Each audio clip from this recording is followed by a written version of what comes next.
আমি আনুষ্ঠানিকভাবে বাংলাদেশ জাতীয় ওয়ানডে দলের অধিনায়কত্ব থেকে সরে যাচ্ছি।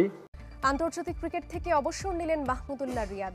অশ্রু জলে আন্তর্জাতিক ক্রিকেটকে বিদায় জানালেন তামিম ইকবাল। আন্তর্জাতিক টি-20তে বাংলাদেশের জার্সিতে আর দেখা যাবে না উইকেট কিপার ব্যাটার মুশফিকুর রহিমকে।